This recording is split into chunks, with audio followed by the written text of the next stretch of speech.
menyuarakan aspirasi masyarakat Betawi.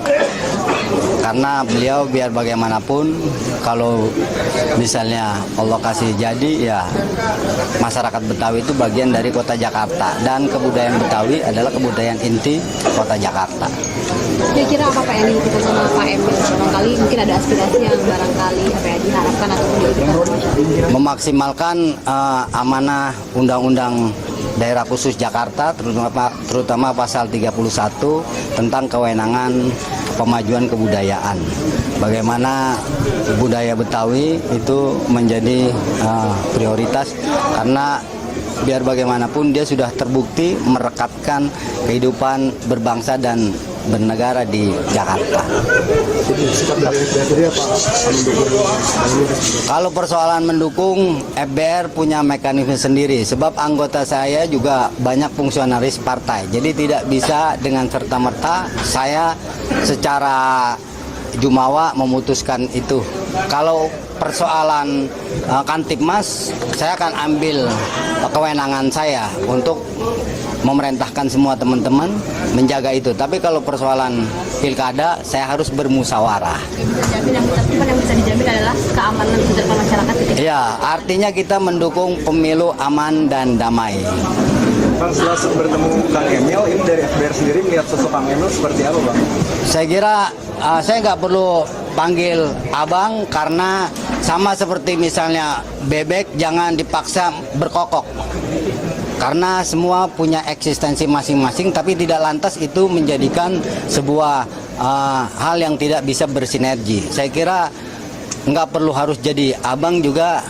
Beliau sangat menghargai Betawi sama seperti Pak Jokowi dulu ketika dia datang dari Solo, tapi kemudian pakaian sadaria, pakaian Betawi menjadi pakaian resmi di Pemda Jakarta. Jadi nggak perlu memaksakan bebek menjadi ayam atau ayam menjadi bebek. Nggak perlu harus saya katakan bahwa Kang Emil harus ganti hari ini menjadi Bang Emil, kagak pantas juga kan. Tapi saya kira komitmennya bisa kita pegang. Bang, Cakung ini kan kecamatan terbanyak, penduduk terbanyak di Jakarta ya, ada 600.000. Betul. Ini dari abang sendiri untuk mengkonsolidasikan agar Bang Emil menang di sini gimana, Bang?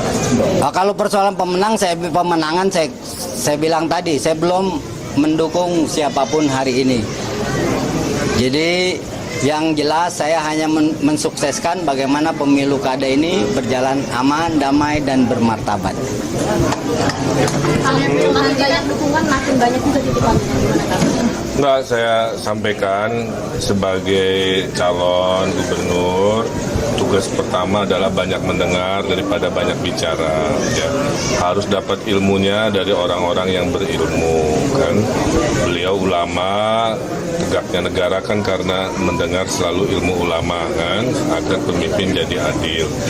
Nah tadi saya diceritakan tentang sejarah Cakung, sejarah kolonial, sejarah tentang budayanya kan, termasuk pengetahuan tentang bagaimana kelak kalau takdirnya ada di Undang-Undang DKJ itu sudah ada tentang pemuliaan kebudayaan Betawi melalui lembaga adat. Beliau mohon untuk diperjuangkan karena instrumennya ada tapi aksinya belum ada. Yang lain-lain lebih membahas tentang bagaimana Jakarta ini milik semua pihak ya.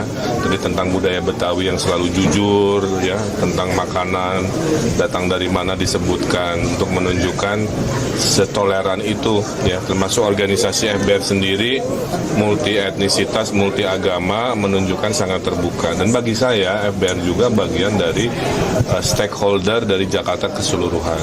Mungkin dalam membangun 5 tahun ke depan tuh gagasan saya itu mungkin hanya 30% ya. 70%-nya datang dari masyarakat. Nah, saya lagi shopping gagasan, shopping masalah. Karena tugas pemimpin kan menyelesaikan masalah dan mewujudkan aspirasi. Bahwa nanti bermuara pada dukungan atau tidak, dalam demokrasi itu tidak boleh ada yang sifatnya paksaan ya. Semua datang mengalir aja. Kalau suka, alhamdulillah. Kalau belum, nggak ada masalah juga. Tapi yang tidak boleh berubah adalah sikap calon pemimpin untuk rendah hati belajar kepada mereka-mereka yang sudah lama di tempat ini. Saya kira itu tujuan saya ke sini. Alhamdulillah dikasih kue, dikasih kopi, dikasih pantun, macam-macam ya. Dan saya bahagia sesuai tujuan saya mencari ilmu dan juga memohon maaf ya. Seperti biasa apapun itu kalau ada hal-hal yang kurang berkenan. Tadi saya sampaikan juga ke Pak Kiai, waktu saya mungkin 70% ngurusin orang miskin ya, karena kejomplangan atau gap itu masih tinggi, sehingga harus dicarikan solusi-solusi. Ada anggaran RW 200 juta misalkan kan, kemudian ada kredit tanpa bunga, berbunga tanpa agunan, pasar murah bulanan, hal-hal yang dibutuhkan oleh ibu-ibu yang ada di daerah sini saya kira akan jadi perhatian, tidak melulu tentang hal-hal besar di Jakarta. Mungkin saya, karena titipan aspirasi juga adalah pengentasan kekumuhan yang harus dipikirkan. Hari ini kan KPU sudah menetapkan tiga pasal. Artinya kan ini masa belanja masalah kan sudah selesai. Artinya kan tanda-tanda kan ini sudah harus berkampanye. Ini rencana kampanye dari pasangan itu ini kemana terlebih dahulu dan juga dan seperti apa kan? Ya, kita ada 4 teknik kampanye. Satu belusukan, nanti saya menyapa ibu-ibu. Tuh, ibu-ibu mau difoto ya? Nah, itu satu ya. Itu satu ya. Ya. Kedua, mengunjungi toko, meyakinkan toko. 2, 3, bikin acara senam. Ibu-ibu kalau saya bikin acara senam mau? Atau pasar murah mau? 3, bikin forum. Yang keempatnya diskusi yang lebih kayak seminar, lebih waktunya lebih panjang sehingga menjelaskan lebih runut. Itu aja. Mudah-mudahan dengan 4 jenis bersosialisasi pasangan ridho, Allah ridhoi untuk meraih kemenangan. Belum, nanti dikasih tahu, Oke.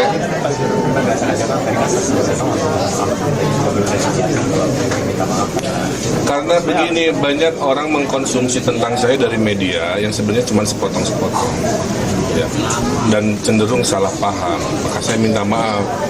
Kemudian saya terangkan tadi, menerangkan asal-usul, menerangkan program, kan akhirnya lebih paham. Dan itu mah adab aja ya.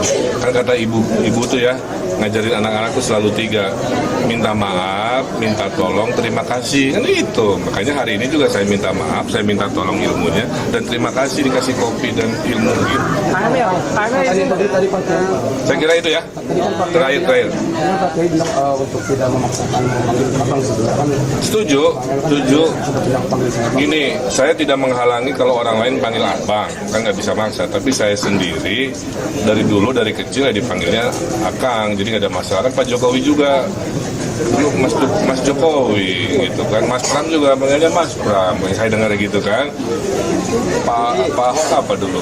Pak Ahok ya? Apa Bang Ahok? Bang Ahok aja. Jadi kira-kira gitulah ya. Terima kasih.